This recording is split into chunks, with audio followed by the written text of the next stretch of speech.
Merry Christmas po, Ninong!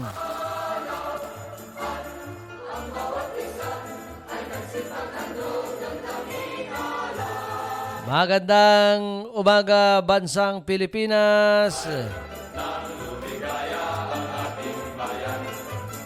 Mamamasko po, mamamasko po!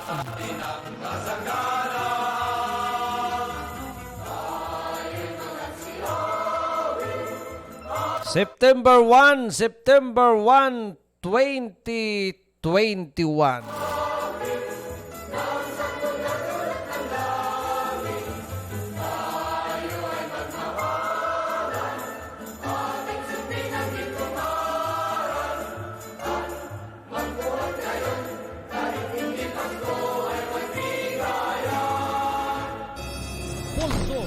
Magandang umaga po sa mga Mindoreño. Kayo po ay nakikinig sa palatuntunang Pulso ng Pilipino sa MIB4. Palatuntunang pinakinggan ninyo noon, pinakinggan kahapon, at pinakikinggan ngayon. Good morning kay Lala. Ito ang maraming pera. Dahil raketera. Oo.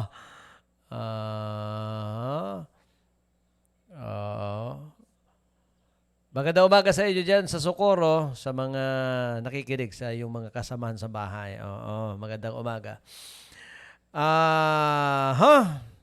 September 1. Ano kaya ho ang kaharapin ng ating bansa dito sa Vermont? Opo. Pero I sure na maluwag-luwag ngayon kumpara last year. At kahit sinasabing marami ang positibo ngayon sa COVID-19. Opo. Siyempre, dahil nandyan ho kaliwat kanan, may mga politiko at sa balitang nasyonal, kita ho rin nyo. O kung dito ho sa lalawigan ng Oriental Mindoro, nagbabakbakan na ho. Nagpapandali na ho ang bawat isa sa larangan ng politika. Diyan naman ho sa Malacanang, diyan naman ho sa Kongreso, diyan ho sa Senado, nagbabanggaan na ho yung mga inihalal natin. Lalo na ho ito mga banat ni Pangulong Rodrigo Duterte.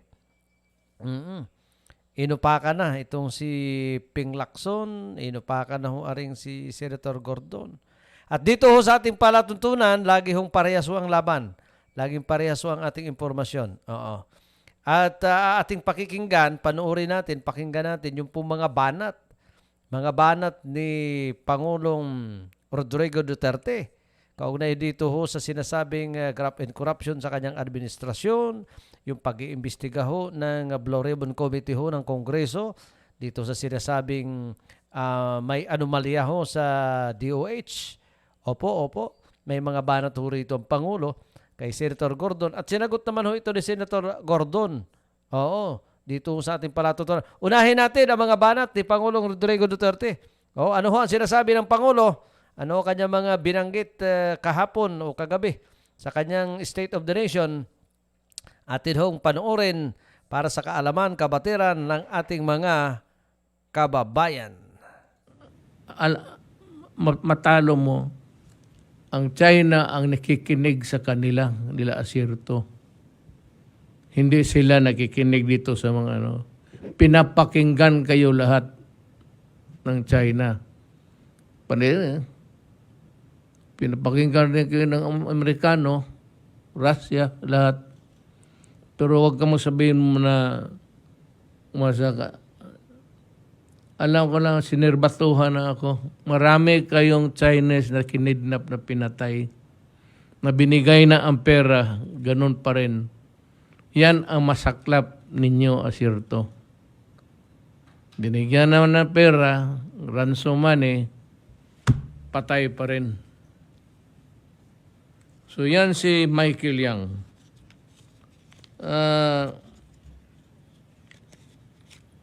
Maunahan ko na lang, sabihin naman ni Secretary Duque, itong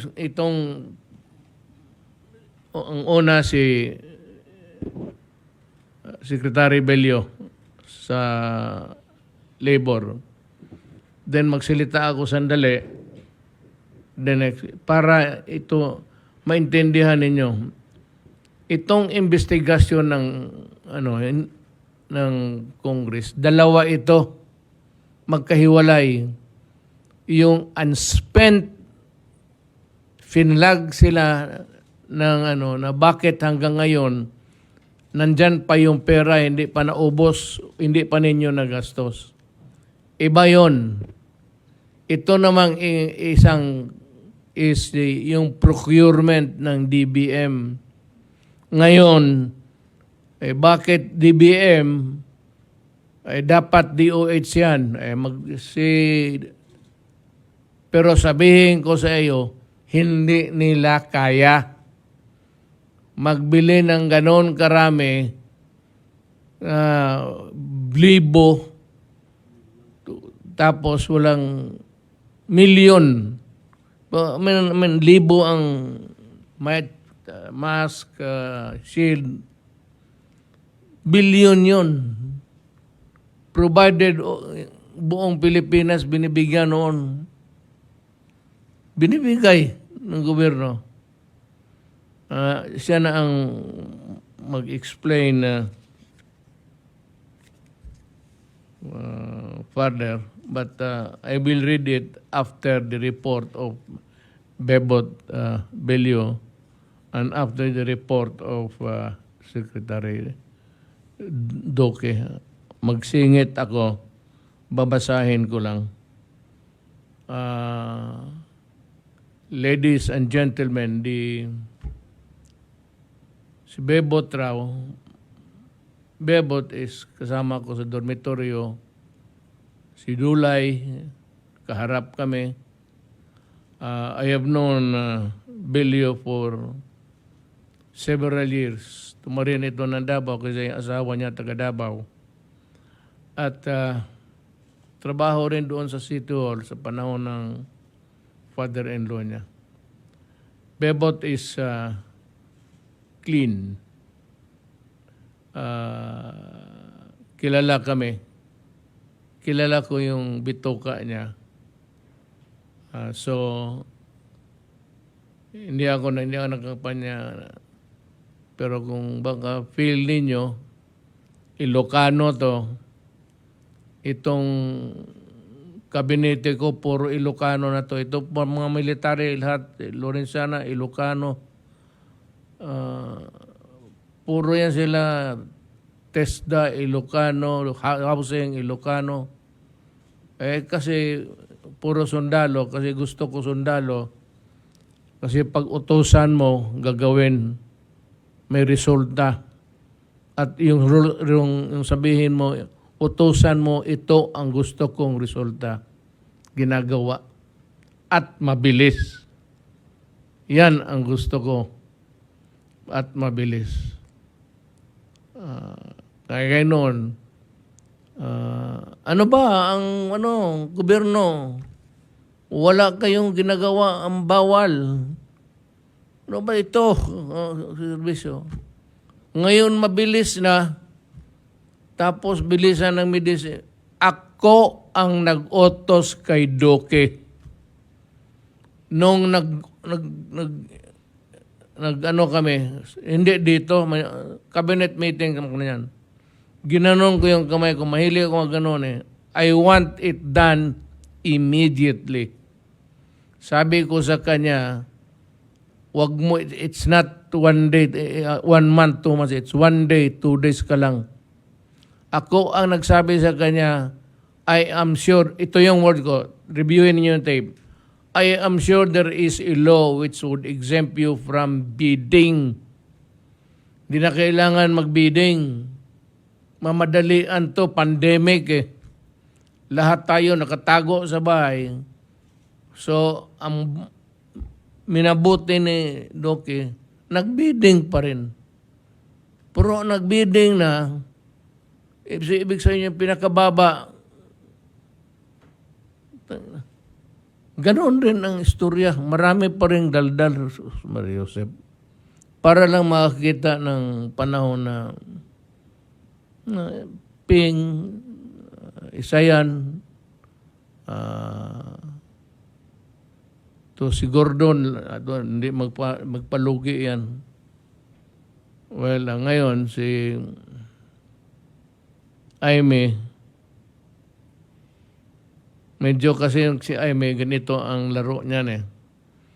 Pinupuntahan niya si Mayor Duterte sa Davao, hoping na kung magtakbo yun, siya ang maging busy. Hindi naman tatakbo. Sabi ni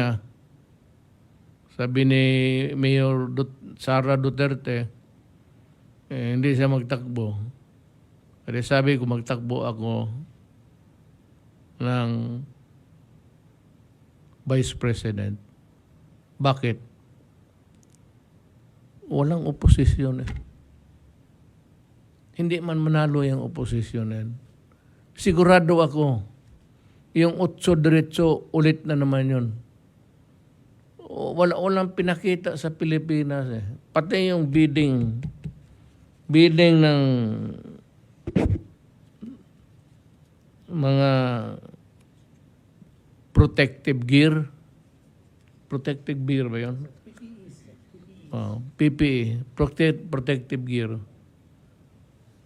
Nagbili na ang past administration yan. Hindi pa kasi sadsaran ng ng pandemic.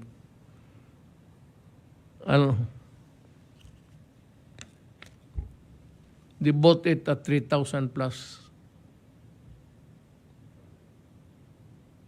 Natin dito, we bought it something like 1,700 lang ang bili natin. Itong last administration, nandyan yung papel hanggang ngayon, COA. Hindi kayo nagtaka na nung administrasyon, nung dumaan, nagbili 3,500.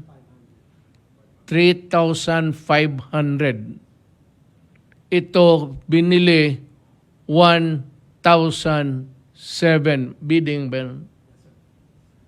PSDBMO ang bumili at 1,700 thereabouts through a negotiated mode of procurement. Which is allowed by law. Pagkamadalian kasi, yung bidding 30 days, alam mo ito, gagalaw itong gobyerno, ang tagal na lamesa dadaanan yan. Kaya sabi ko, go to negotiated contracts. Ako ang nag-utos. Ako yung ipakulong nila. Pero tignan mo naman ang presyo. Wala pa masyadong kasagsagan ng pandemya. 3,500 yung kanila, yung nag-iingay. Itong gobyerno na ito, bumili 1,700. Ngayon, kayong mga Pilipino, sinasabi ko, mag-isip kayo. Kung itong mga ito babalik sa my suggestion is hindi kailangan galing sa partido ko o susuportahan ko. Not necessarily na ako mismo ang kayo, pero yang lang siya. Yang Gordon na yan, alisin na ninyo yan sa paghinga ka na lang at magturo ka na lang ng voice and diction, pati grammar, pati how to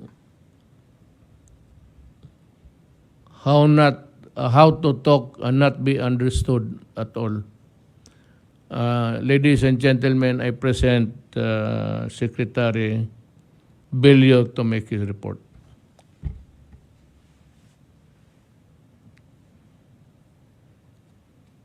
Thank you, Mr. President. Senator Bongo. But ilapit mo yung ano mo. Ano? Hindi ka marinig sa Isabela. Thank you. Executive Secretary Miguel Dea, mga kasamahan ko sa kabinete, mga minawal kong kababayan, magandang gabi po sa inyong lahat. Payagan niyo po na akong ibahagi ang bunga ng aming pagsisikap, ang serbisyong dole, disenteng trabaho para sa manggagawang Pilipino.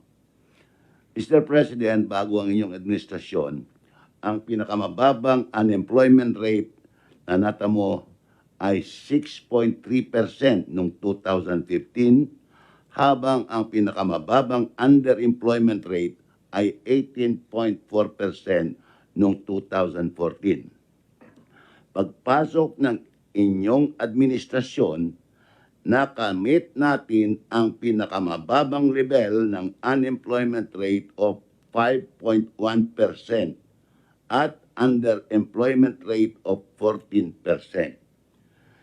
Nadali lang po tayo ng pandemya noong Marso 2020, Mr. President. Ganun pa man, ay unti-unti na nating nababawi ang mababang unemployment at underemployment rates.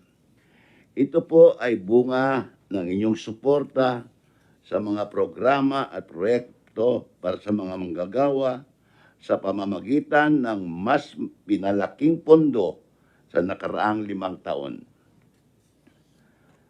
Ang kasalukuyang administrasyon, Mr. President, ay tumaas ang pundo ng DOLE by 142.8%. Samantalang tumaas naman ng 545% ang pundo ng TUPAD at GIP. Ang GIP po means Government Internship Program. At yung TUPAD po is tulong sa paghanap buhay para sa mga disadvantaged workers. Ito po ay para mas matulungan ang mas maraming manggagawa. Mr. President, malinaw ang hangarin ng DOLE na magkaroon ng mga oportunidad ng disenteng trabaho dito sa bansa. Ngunit kung ang nais ng ating mga kababayan, ang mga ibang bansa, handa naman ang DOLE na bigyan sila ng sapat na proteksyon mula sa kanilang pag-alis hanggang pagbalik sa ating bansa. Ating sinisiguro na maayos ang kanilang mga dokumento.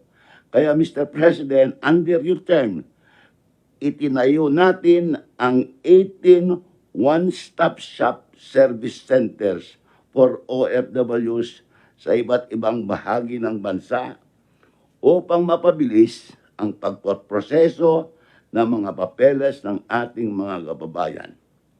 Pinaigting din ang kampanya laban sa illegal recruitment, kaya nagkaroon ng 32 convictions for illegal recruitment.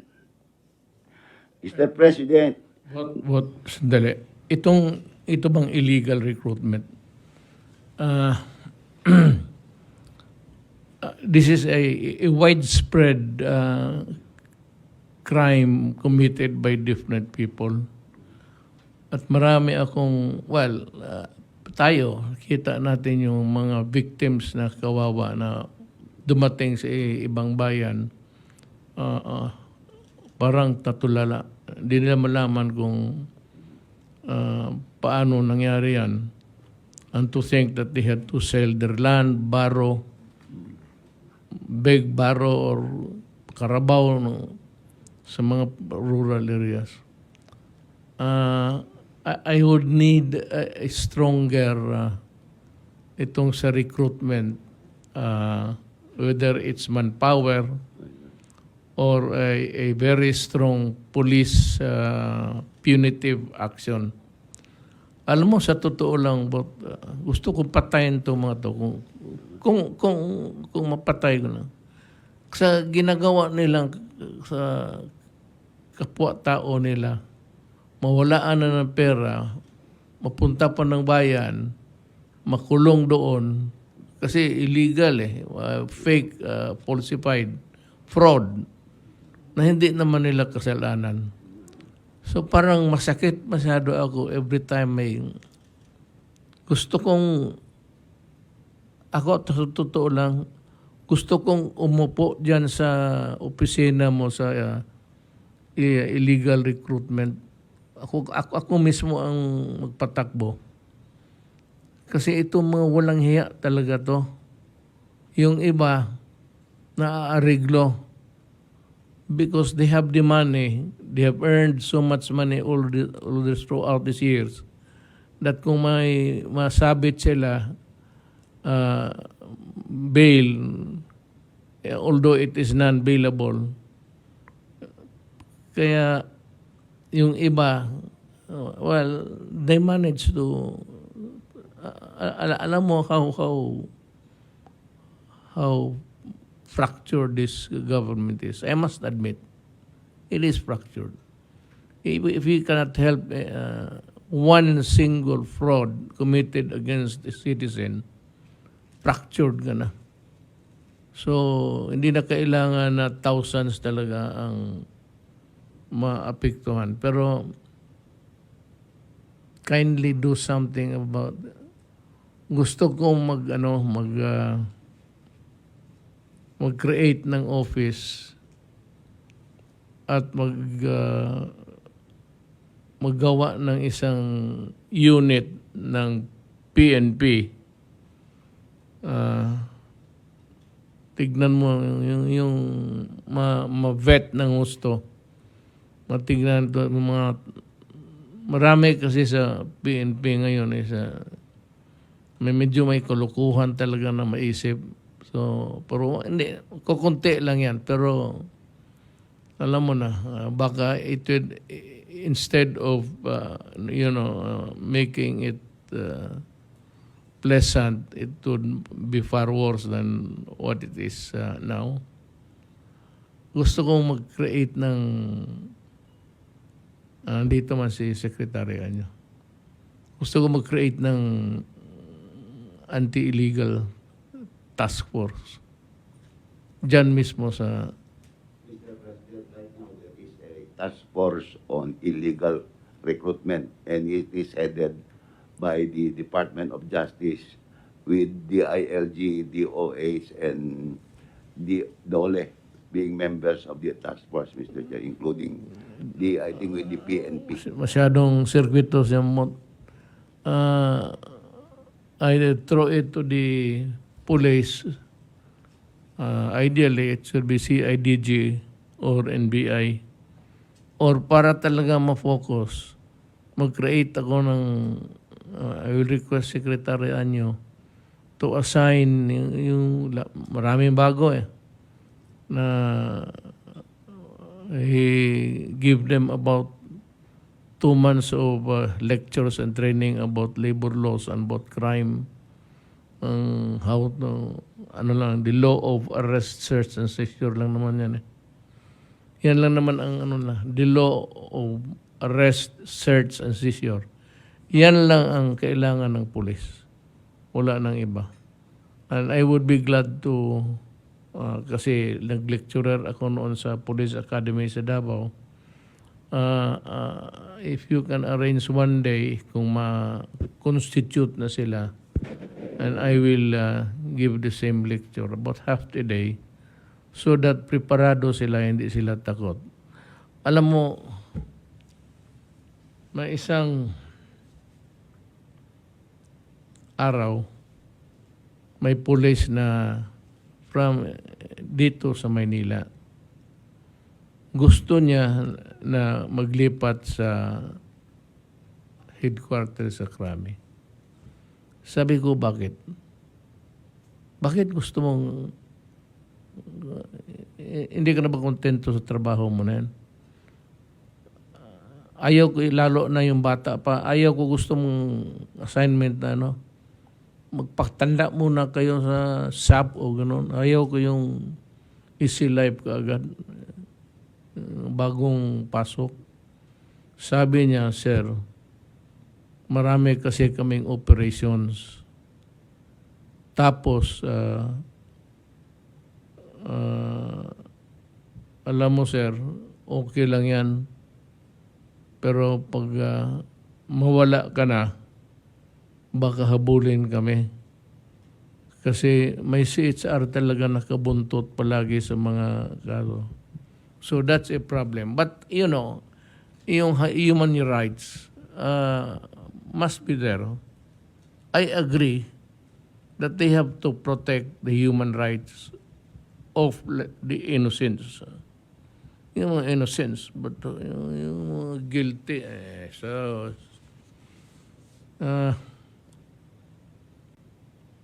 ano, if you can create, you just confer with bayang parang medyo malaki konti. And we can provide them with the logistics, sakyan, and they can always go to the for intelligence purposes. Pwede mo na silang kumuha. Maghanap sila ng tulong dyan sa alam no na kung anong klaseng tulong makuha nila dyan. So, you fortify the anti-illegal task force unit. Okay na yung iba. But I want yung may pag may mag-report, follow up ka agad police. Tapos, alam mo sa totoo lang, itong mga kaluluwa eh. Kaya, sige lang. Alam mo, marunong ang Diyos eh. Aabutan rin kayo sa mga animal kayo. Okay. Thank you. Thank you, Mr. President. We will ask the support of Secretary Edwards. And then in 2018, Mr. President, we established yung OFW Bank. Ito yung bangko para sa mga OFW. Mr. President, habang nasa ibang bansa ang mga OFWs, patuloy natin silang binibigyan ng proteksyon sa pamamagitan ng mga nilagdaang bilateral labor agreements at ASEAN Consensus on the Protection and Promotion of the Rights of Migrant Workers na nagsasaad ng mga tamang kondisyon for employments para sa ating mga OFWs. Patuloy din ang mga serbisyong binibigay ng ating mga Philippine Overseas Labor Office, POLOS for short. Sa inyong pamumuno, Mr. President, ay nabuksan ang karagdagang POLOS sa Germany, sa New Zealand, sa Osaka, Los Angeles, Morocco at Czech Republic. Bago po matapos ang inyong termino, Mr. President, inaasahan ko po na mabuksan pa ng karagdagang polos sa Thailand, sa Beijing, Shanghai, Shenzhen, Russia, and Mexico. Sa kanilang pagbabalik, Mr. President, nakahanda naman ang ating pinalawak na reintegration program kung saan nabibigyan natin sila ng pangkabuhayan at oportunidad sa trabaho.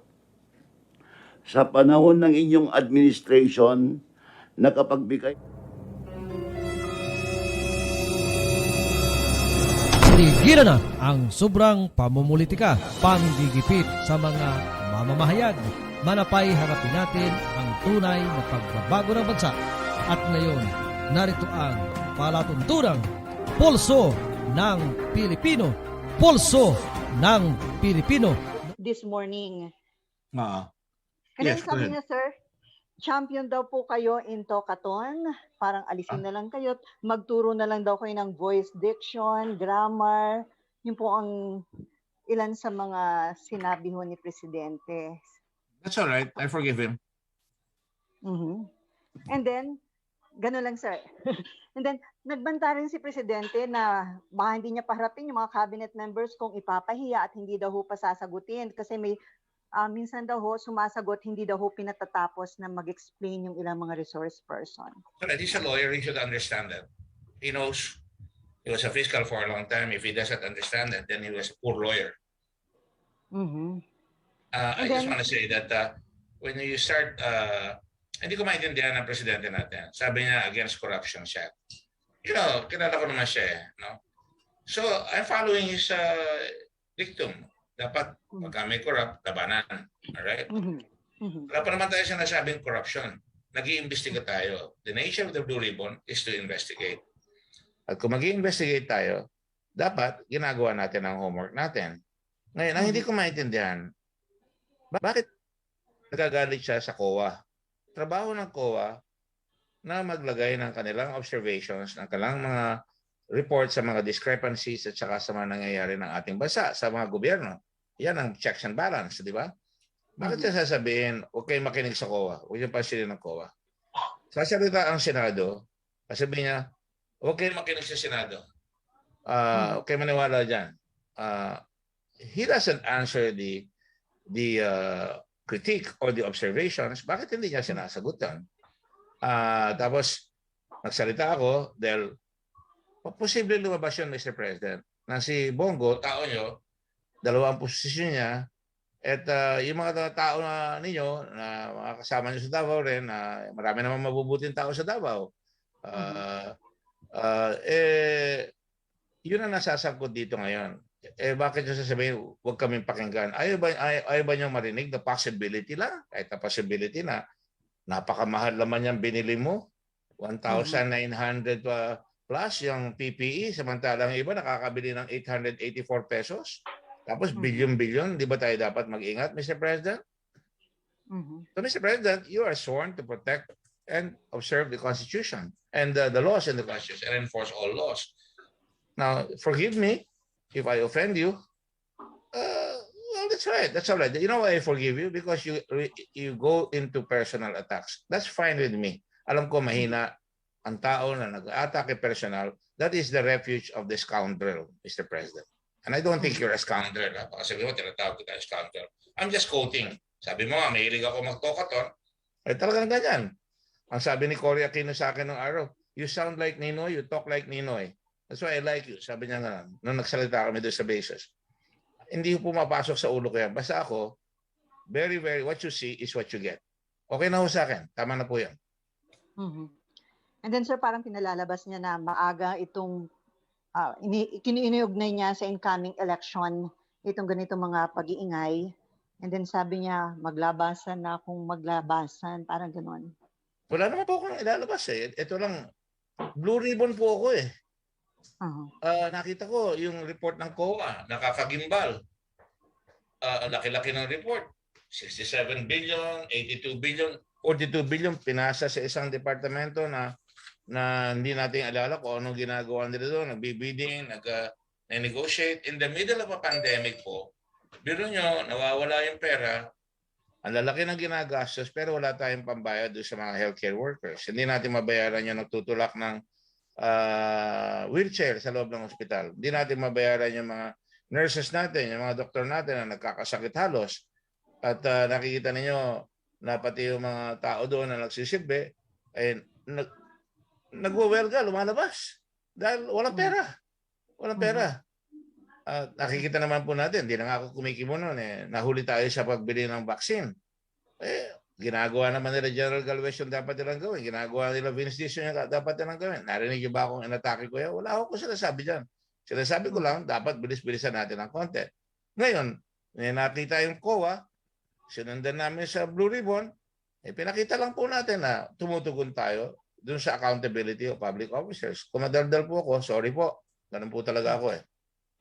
Sir, pinaiikot-ikot daw yung mga tanong for 7 hours, yung ginigisang mga resource person, natural lang daw na malito na. Then mahina ang ulo ng mga in-appoint niya kung nalilito. Either mahina ang ulo or talagang ginawa yung kalokohan. And then he also defends Michael Yang. Hindi daw po ba talagang ang government nag-i-invite ng mga investors, ng mga negosyante? So ngayon, bakit daw kinu-question? Ako po pwede niyo akong diktahan dyan dahil ako nakapagdala ng maraming investment sa Subic. Nagiba po kami doon sa Subic. Nadala ko po ang maraming investments. Nakuha ko po yung FedEx, nakuha ko po yung Coastal, nakuha ko po yung Enron, nakuha ko po yung Acer. Madami po tayong mga nakuha ng negosyo. Taiwan Zone, the Japanese Zone. Kaya tama lang po yan. Pero hindi ako magdadala ng taong makulay ang kanyang record. Wala pa naman ako sinasabi kay Michael Yang, ba't umaaray na kayo?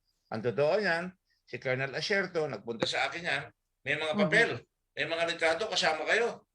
Sabi ko, kailangan patunayan mo yan, humarap ka. Nagtago na po eh. Nagtago na po eh. Andiyan pa yung sakahan ni Rudy, pinatago ko sa kanya doon sa kahan na dero ng Blue Ribbon.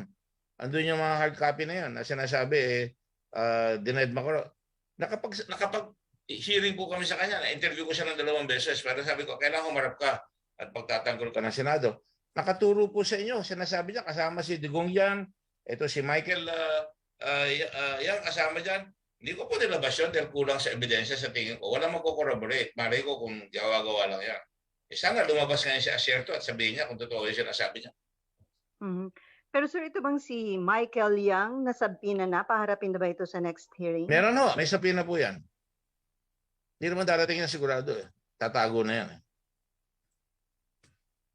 Ang dami nga nagpapadala sa akin. Meron yung isang kaibigan ko, ang sabi, yung raw isang kasama dyan na sa board nila yan, may bagong bahay, may Maserati. Uso ata yung Maserati ngayon eh. Pero sir, na-serve yung subpoena kay Michael Yang? Pinadala ho. Andiyan si Rudy. Rudy, na-serve ba yun kay Michael Yang? Nandito ba siya? Na-serve po sa office niya, sir. Na-serve sa office niya, tapos Sinabi ng taong nasa office, in-acknowledge yung receipt, pero hindi pa daw nila mahanap. nag-acknowledge ang receipt. Hindi daw available. So we are going to reissue the subpoena, sir. Inuulit-ulit natin yan. Inuulit natin yung subpoena. Kasi ang daming wala, kaysa isa ayaw tanggapin. Ganun talaga eh. Sir, itong ganitong criticism, pang-iinsulto ni Presidente sa inyo at sa iba pang member ng Blue Ribbon, anong dating sa inyo nito? Para ba kayo pigilan o i-discredit yung Blue Ribbon Committee hearing? Hindi. Dapat bigyan ng attention ng Presidente. Uy, Lau, in-appoint kita dyan. Bakit ang laki-laki ng mga binibili mo at hindi mo maipaliwanag sa Blue Ribbon? Sagutin mo yan. Ito dapat nasabihin niya. Hindi, sasabihin niya, mga tao, mga kababayan, huwag niyong pakinggan ang Blue Ribbon. Huwag niyong pakinggan ang Senado. Tapos i-insulto niya kami. Ibig sabihin may tinatago talaga. And then Ganun ba yun, Mr. President? I will talk to directly to the President. Mr. President, I advise you, as a friend, if you still consider me a friend, sagutin po lang nyo. Pasagot nyo doon sa mga bata nyo yung issue. Bakit nyo tatawagin mataba ako? Alam ko po mataba ako. Hindi man doon tayo nagpapagandahan ng lalaki. Palagi ko, mananalo naman ako sa inyo pagka nagpagandahan ng lalaki tayo. So, sir, Huwag kayo magagalit. So sir, hindi kayo na-insulto sa mga ganong personal na pang-iinsulto ng Presidente? No, hindi ako na yayanig yan. At alam nyo, walang nangyayari, away-away na yan later on. Magkakaibigan rin kami. Katulad si Mr. Payuma, naging kaibigan ko yan. Di ba? Kailangan mo have to learn to forgive and forget. But kung may masamang ginawa, you can forgive but do not forget. And then na-mention nyo, sir, last na lang po, na dito sa hearing, malamang marami pang lalabas na damaging. Damaging kanino po? Well, as we go along, hinuhukay namin lahat yung iba pa. Hindi lang naman sila yung grupong yan eh. Ang dami-dami, kinukulay ko ngayon, ang dami-dami ng mga may 3.8 billion, may 2 billion, isa nakakuha ng 8 billion so far. Tapos sa PITC, meron na nakita si Amy Marcos, di ba? Aliado po ninyo si Amy Marcos, report na kagabi, at saka si Rizal Ontiveros. Sabi nila, meron na 285 million sa PITC, galing rin sa pharmaceutical company ng Pharmali, no? Marami pa yan. Suhaw, construction machinery. Tataka ako, bakit construction machinery nakakakuha ng 1.898 billion? Pero sa may Phil Pharma Wealth, talagang wealth ito. 1.717 billion. Itong Hafid and Erasmus Corporation, 892 million, I'm sorry. And then Biosite Medical Instruments, 779,443,000. Fair dyan. Ayan, kilala ito ni Senator Drilon, 727 million.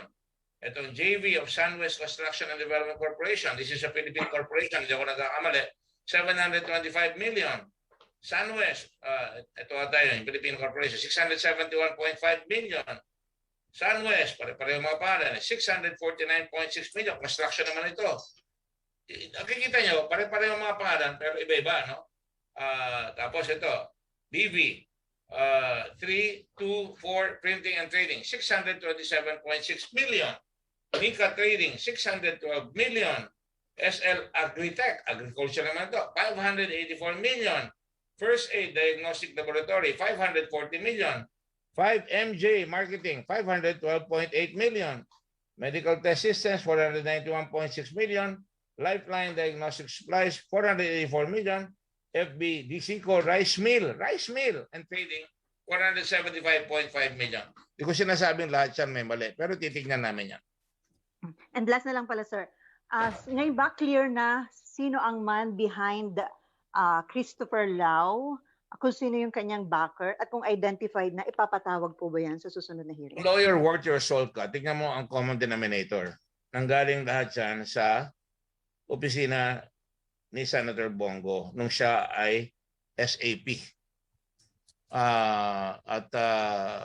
Undersecretary si Lau, Undersecretary si Lo, Undersecretary si Leong, at nagugulat si Lau. O paano mo naman papaniwalaan? Nagugulat si Lau na napakaswerte niya na nakuha siya dito sa Land Housing Urban Development Company.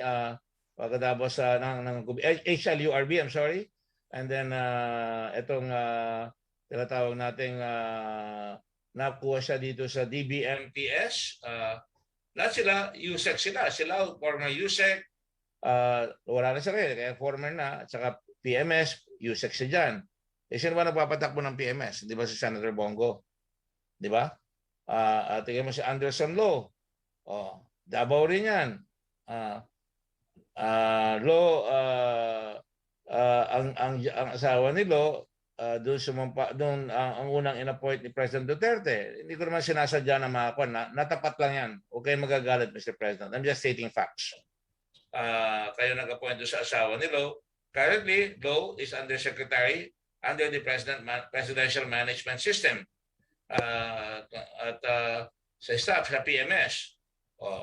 Again, Warren Leong, replaced by Attorney Alparaque ngayon. Kung hindi ako nagkakamali, naging Deputy Ombudsman siya. At nagtrabaho siya bilang Philippine Reclamation Authority. At sa mga reports na nakukuha namin, underling siya ni Lau. Magkakasama sila. Tatlong L yan. Lau, Lo, Leong. Diba? Tatlong nagaling sa Davao, meron silang commonalities, nagaling sila sa PMS, member sila ng fraternity nyo, Mr. President. Hindi ko naman inaalis na iba lalagay nyo yung mga tao nyo pero nakakapagtaka. Pag nagkamali naman, tanong nyo, ano bang ginagawa nyo dyan? Ba't napapag-usitan kayo ng COA? Ba't nasasabi sa inyo nasasabi kayo ng Department of ng Blue Ribbon? Huwag nyo naman titirahin kaagad yung institution ng Senado. Thank you, sir. Susunod po magtatanong si Paulo. Sir, good morning, sir. Good morning, Paulo. Andiyan ba si San Pedro? Not right now, sir. Sir, before anything else, may we respectfully request from your staff the figures that you rattled off earlier about the. Of course. Can we request that? And then. Of course. Okay. And then, sir, based on what you have mentioned earlier, I think the inquiry has progressed. You've gotten more, even more, and that's gonna come out in the next hearing of badges or even evidence of corruption based on as of today. Hindi kami nagpapasabog. Dumarating yung mga data sa amin and we have to analyze. Hindi naman namin gustong magpasabog. Kumari lang, tahimik lang. Pero ganun ang nature ngayon ng panahon na ito. We have to do it through virtual meetings and nasa TV and everybody is open, transparent. So, again, huwag kayo magalit, Mr. President, dahil talagang open and transparent yan. Hindi katulad nung PSDBM. Wala nakakalam kung ano nangyayari doon at sino ang ina-appoint doon. Ngayon lang naglalabasan yan. Imagine an undersecretary can sign 3.8 billion, 8.9 billion. Ngayon lang ako nakakita yan, undersecretary. May mga limitations in maybe I don't know my law. Pero even si secretary na dati ng DBM, na-resign. Sabi niya, hindi na halos nagre-report sa kanya. At nakalagay doon, yan ay under sa cabinet committee, yung tinatawag nating si Wendell Abisado. Yung cabinet committee na dapat ino-oversee yan, wala naman kayo narinig ng report. Mano mang tawagan nyo yung mga cabinet dyan. Yun ang Department of Finance. Doon lahat mga tao niyan. Siguro hindi na nila naasikaso. Kung alamin nila yan, malalaman nila kung ano nangyayari. Ngayon, nabisto ngayon na maraming ganyan. Siyempre, magdududa mga senador dahil nagduda kami dahil tinawagan ng COA. At ngayon, iniimbestiga namin, marami na ngayon lumalabas na sinasabi marami raw talaga nangyayari dyan. Sir, aside from a possible admission or confession, if you may, from former